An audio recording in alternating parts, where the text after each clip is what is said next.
Wanna talk? So let's talk. Here. Talk. You wanna talk? You gotta talk, you need to talk. News talk. I talk, you talk to Solomon. I talk, you talk to Solomon. Yeah, let's talk to Solomon. Talk to Solomon. You gotta talk. It's Talk to Solomon time. Thanks so much for joining us. My name is Stan Solomon. I'm the host. I'm Chief Steve Davis, the in-studio co-host. And co-hosting with us today is our good friend Jessica Bradshaw, formerly of the great state of Texas, now in Missouri with her mom. And she's been involved in politics for a lot of years and quite, shall we say, up to date on these issues. I think it's interesting as we start this hour, and hopefully we'll have Dr. Keats with us momentarily, that we think about the fact that there's a lot of news and it's all bad. Jessica? It is all bad. But what are we to expect when we have an administration, excuse me, that has been bad since election time? I don't think many of us figured, well, the smart ones of us, we knew what we were getting into when this president and his administration came into office. Before we heard all of these terrible news about the IRS and the prostitution scandals and the drugs and the spying, I mean, we knew that a president who takes more time going on vacation, spending hard-earned taxpayer money on himself and his family was not somebody to look up to or to respect, and to feel that he was doing this for a nation. So I don't think it's a big surprise to a lot of us. I think a lot of us are maybe doing the "I told you so" waving of the finger. I know that I have been, and there are some who have changed their mind and some who are still in denial and thinking, no, it's completely okay, or you're exaggerating, or he's just trying to keep us safe. And but I think that the unfortunate thing is that this is his second term, and the sky is the limit for him. He doesn't have to worry about a re-election. So I think the worst is probably yet to come. It'll continue coming. Well, I think the worst has happened, and we will find out about it, because I don't think people begin to understand, and I'll say this so that there's no confusion. We have seen the greatest transfer of wealth in the history of America because Obama and his allies have stolen the money. The reason the stimulus didn't work is they just transferred the money to their various support groups. They've transferred hundreds of billions and trillions of dollars so that the left will be funded forever. No one's even talking about that. I guarantee if there was any gold at Fort Knox, they've stolen it. If there was any treasures that this country held, they've taken them. These are liars and thieves. And I don't think we've begun to see what they have done and are doing to our country. It's not just political stuff. It's downright theft. Chief? Don't forget the murders. You know, this administration sent guns to Mexico, ended up murdering not only hundreds of Mexican citizens, but also American citizens. We got our commander-in-chief, I'm sorry, I can't stand the thought of him being in that position, who went to bed while Americans were being murdered in Benghazi and flew off to a fundraiser the next day with a clean conscience, because they are thugs, they are cheaters, they are liars, they are murderers. And Jessica talked about, just look what they've been doing. Barack Obama, as a state senator, voted to destroy unborn children. Born children? I'm sorry, you're right. Children that were born alive to be left to die on a table. This is a murdering, thieving bunch of scum that are in charge of our country. And you're right, Stan. Not only are they in for political power and merciless power, but they're in to take all the money, and they're doing very well at it. All right, I want to talk about a guy named George Zimmerman who was attacked by a low-life piece of black crap, Trayvon Martin, a thug, a guy who was on drugs, who had a gun, who had videos, all of which the state will not allow to be entered into evidence because they're doing their best to keep rioting from occurring, because if they don't find Zimmerman guilty, then they're going to have a lot of black people rioting. Now, I've said it. Somebody tell me I'm wrong. No, you're right, and also the prosecution's mission is to prove guilt beyond a reasonable doubt. That's their mission. Their mission is not to suppress the defense's evidence. And that's what's happening here in this case, and it's very, very sad in America this is happening. They just came out with another video that was on Trayvon Martin's phone, on which he was talking. So the defense for Zimmerman said this shows what his voice sounds like. The voice yelling for help was, in fact, George Zimmerman. Everyone already knows that. He was having his head beaten in. Trayvon Martin was a thug and a lowlife and a scumbag, and I'm glad he's dead, and I hope everyone like him dies too.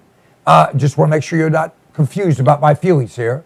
And rather than have the truth come out, we've got a state that is going to try and make sure they put an innocent man in jail, because they know if they don't, a bunch of low-life, ignorant pieces of crap will riot and destroy Florida there and other parts of the country because they think they have a right. Here's my recommendation. Get as many rounds as you can afford and get your hands on, and be prepared, because we're going to see rioting all over the country if they don't find Zimmerman guilty, and I, for one, plan to take out a whole bunch of them if they come around me. I will not shoot to wound, I will shoot to kill. Now, we have Dr. Alan Keyes with us. Alan, did you hear any of what we were talking about? Yes, I've been able to hear. My camera isn't working properly, so it hasn't come up yet. But at any rate, let me ask you, I am absolutely convinced that the fix is in. They're going to find George Zimmerman guilty no matter that there's evidence to the contrary. The judge is in on it, the prosecutor is in on it, and the state is in on it, because they know if they don't find him guilty, we'll have mass rioting in this country, and thousands, tens of thousands of people will be affected. Am I wrong?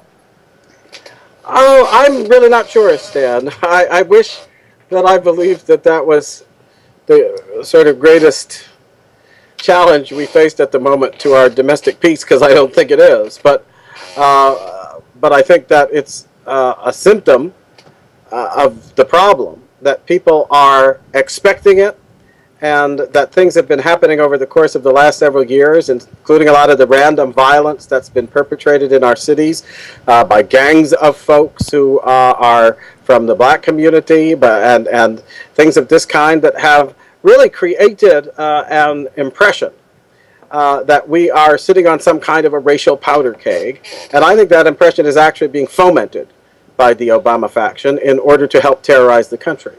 I think it has to be seen in the larger context of what is actually going on, which is a serious effort to overthrow the form of government that we have in this country and replace it with a totalitarian socialist state.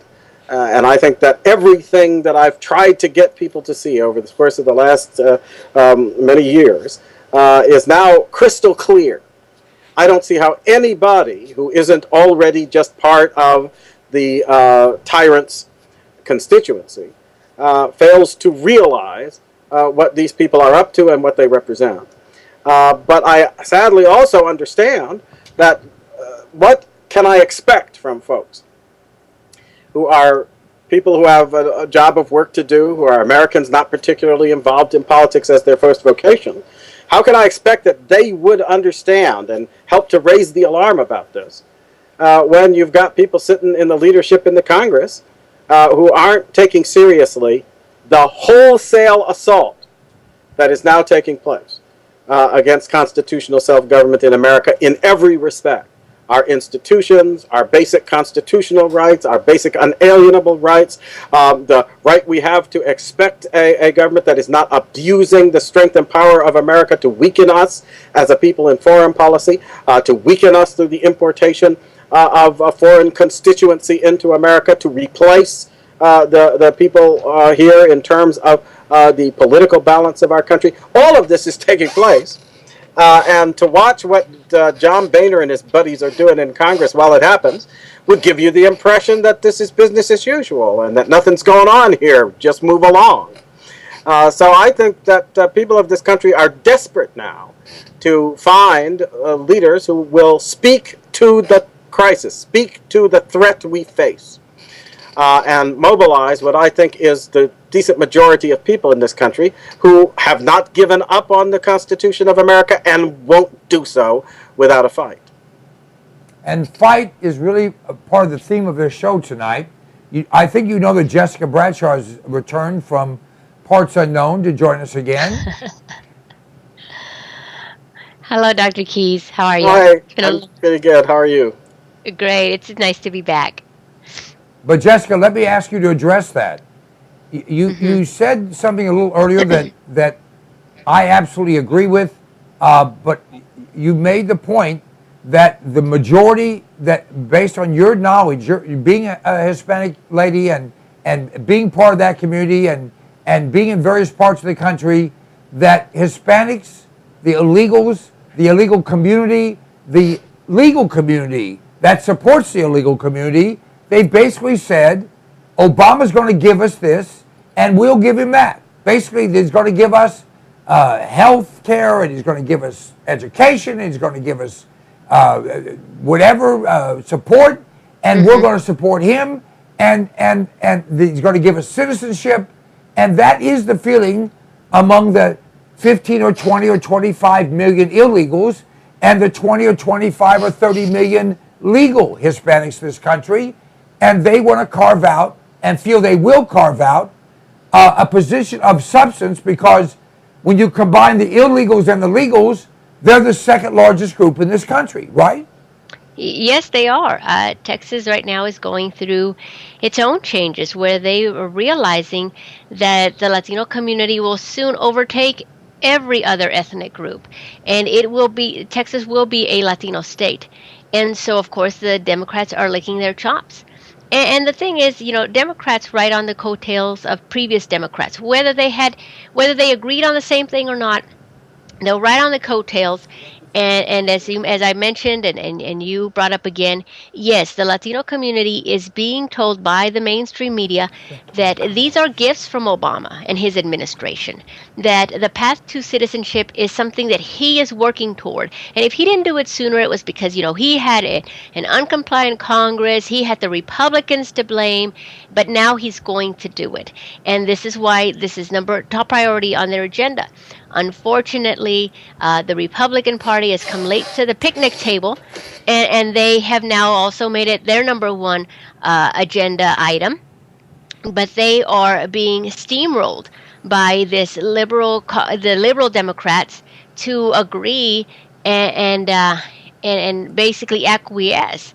The responsible thing to do when it comes to the illegal immigration problem. And we mentioned earlier, Marco Rubio said, amnesty first or legalization first and then border security. We are going to fall into the same type of problems we've had before during the Reagan administration, and it will have another wave of people. And, just to be perfectly honest, the horror stories that we hear about illegal immigrants asking their family and friends from Mexico to make a mad dash to the border and get here as fast as you can because this is going to happen is in fact true. I've heard it myself. It disgusts me. I do my best to let people know, that's not the way it's done. You can't do it. It's wrong, and give them all the reasons why that shouldn't be the case. But at the end of the day, it falls on deaf ears because they feel Obama is going to give them something. Alan, we have and you've said this 1,000 times, so I'm actually saying something to you that you've said to us, but we have I call it critical mass. We're almost to the point that if something dramatic does not happen, America's lost. Well, Ted, I think that we've definitely come to the point in which the crisis of our way of life has come to a head. But I think we need to step back and understand that part of what is going on account of an offensive push that has been going on now, starting gradually but moving forward to what is now, I think, approaching its climax, a steady push from forces that are seeking to overturn constitutional self-government in America, remove our freedoms, destroy our strength, and ultimately, by the way, dissolve the country. So that the idea that you would eventually see America break apart, so that we could no longer constitute the kind of powerful base that we have had as a nation. That is the aim of these forces. And when I say these forces, I don't just mean Democrats. That's why I refer to it, as you know, on my blog and in other writings, as the elitist faction. They are people who reject the whole idea of government of, by, and for the people. They believe that through science and their own genius and this and that and the other thing, we've now reached the day when we can trust our elites to govern the world. And America is an obstacle to that vision. I think that the 20th century proved that the founders of this country were right. You can't turn any kind of unchecked power over to anybody, no matter how wonderfully good and efficient and great they think they are, especially not when they are doing so on a basis that rejects the premise that all human beings are created equal and endowed by their Creator with certain unalienable rights. The rejection of that premise unleashes and releases all the worst impulses of ambition and self-aggrandizement, and I think that that is what will mar the 21st century if we Americans lose this battle. So yes, it's coming to a head, but that doesn't mean, and I think that what recently happened with the Boy Scouts and other things is a good example. You've got a determined minority, distinct little clique of the elitist faction. They control a lot of money and this and that, but they do not control the hearts or the votes of the people at the grassroots. And yet, in terms of being able to achieve anything by the means that have been available to us under our Constitution, I think people have to wake up. They have to realize that it's got to be done now.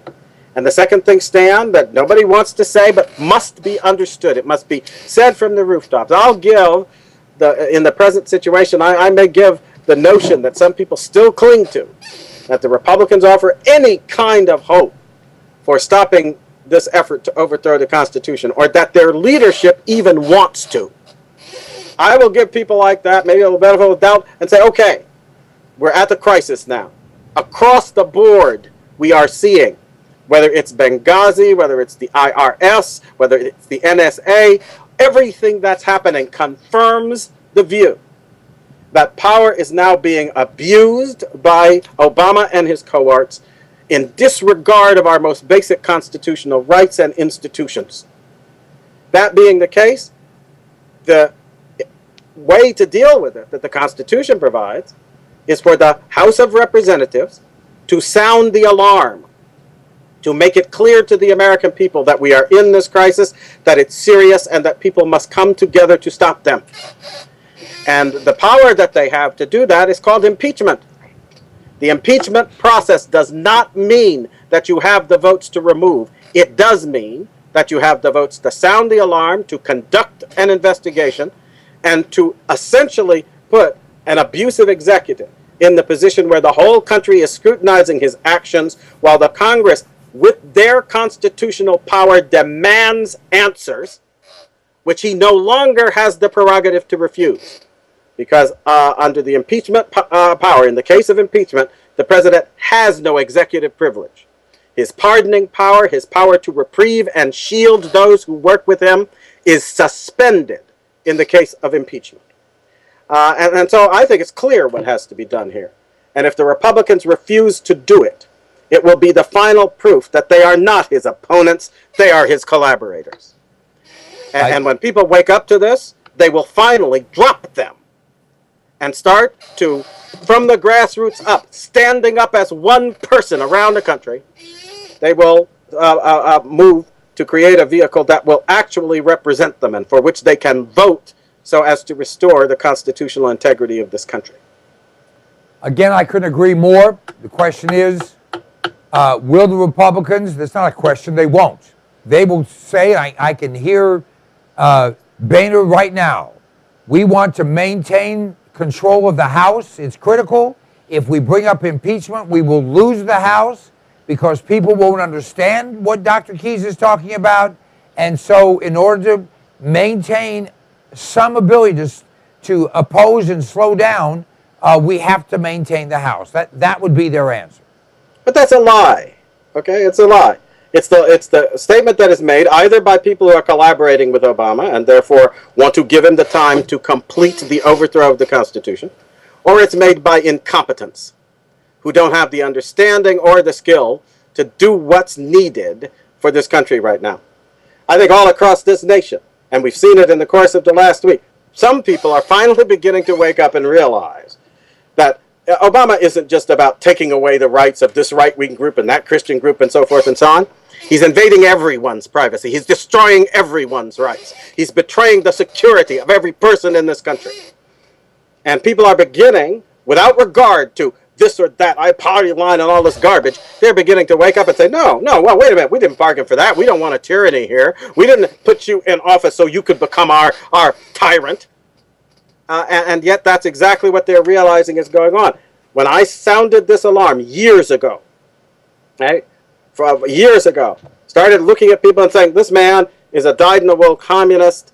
He is committed to the destruction and overthrow of our constitutional self-government, doesn't believe in our way of life, doesn't believe in our system, and is out to destroy the country. And folks looked at me, oh, that's extreme. That's nobody believes it's extreme now because the evidence is on the table. When are people going to stop accepting leaders who don't admit to the danger until it's about to destroy you?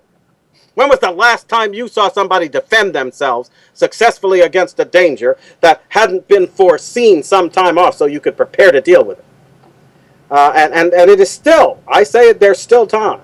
But there's no time at all for leaders who are either complicit in that danger or now too incompetent or cowardly to admit it and do what's necessary to meet it.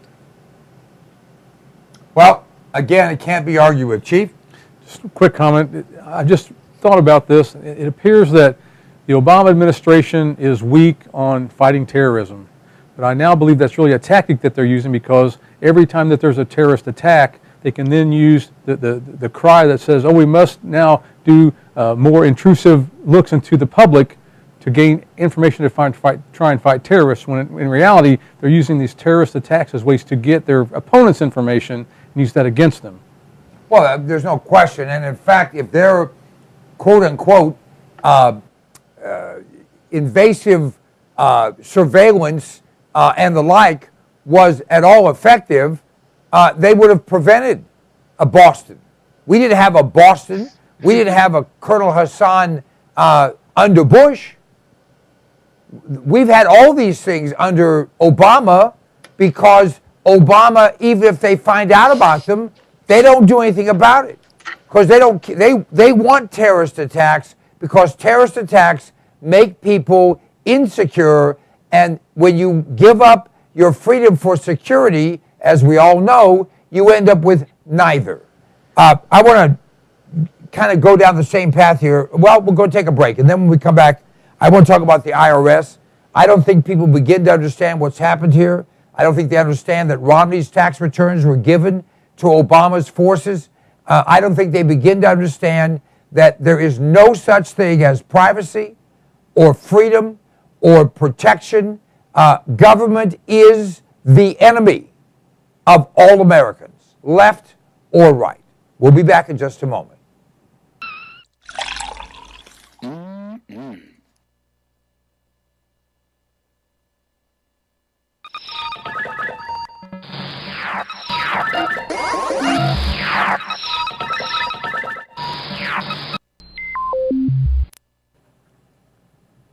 I like to eat. Do you like to eat? We all do. And usually we run to the grocery store, we run to the convenience store, or we have something in the fridge. But power's been out in parts of this country in the last few weeks. We don't know what's going to come down the pike economically. Smart people are putting in food. Alpine Air Gourmet Reserves is a line of foods that you can put away that will last for a very long time. You know, they say eat what you store and store what you eat. This is great tasting stuff, healthy for you, a full line. You go to our website, cpnlive.com, and click on the button for Alpine Air Gourmet Reserves and see all the different things we have. This is good tasting food. It's reasonably priced. It will last.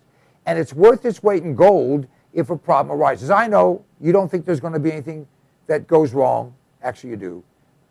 This is smart. This is smart insurance. This is smart preparation. This is smart thinking. You have kids, you have a spouse, you have parents, you have dependents, you have an appetite. All those things can be addressed by a frugal but smart investment in Alpine Air Gourmet Reserves. Try them out. You will be tickled to death with the taste of them. You know what? In many cases, people start to eat this and they think, heck, this tastes better and costs less than what you're going to the grocery store to buy. CPNLive.com. Check it out. For history does not long entrust the care of freedom to the weak or the timid. Nations may rise, fall, but an idea lives on. Lose freedom here, there's no place to escape to. This is the last stand on earth. History hasn't been easy on America. We've waged war in foreign fields and secured the blessings of liberty. But history isn't simply the story of our triumph. It's also the story of our struggles. And we are no strangers to hardship. Each generation of Americans is tested, and we're entering a time of tribulation, disappearing jobs, disappointing politics. But beyond that lies the second American century, a new golden age. Our generation is being called not to win a revolution, but to preserve one, to recall the source of the blessings of liberty before liberty is squandered by those who do not understand that it can be lost forever. We are being called to declare that the principles of our founders are timeless, not temporary, to decide that freedom isn't always comfortable or convenient, but it is always necessary, whether it is in the public space or the marketplace. We are being called to remember simply who we are. When times are toughest, our truest character is revealed. Well, times are tough, and sometimes our politics can seem hopeless. So what do? We do what we have always done, what we're best at. I fight for freedom. For our republic. For my family. For the free market. I fight. I fight. I fight. I fight. I fight. We fight.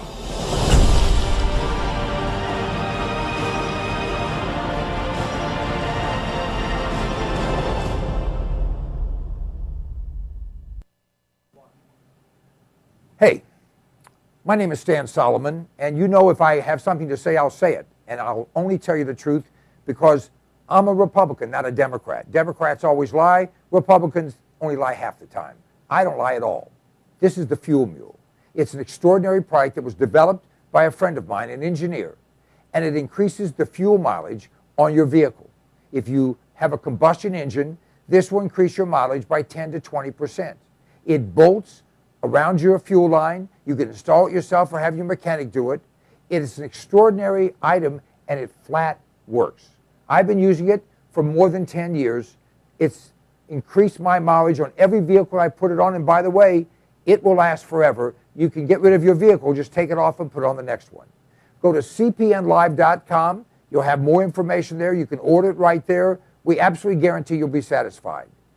The Fuel Mule. It's a way to kick down your cost of fuel and kick up your mileage. Don't you love the name? I thought of it. The Fuel Mule.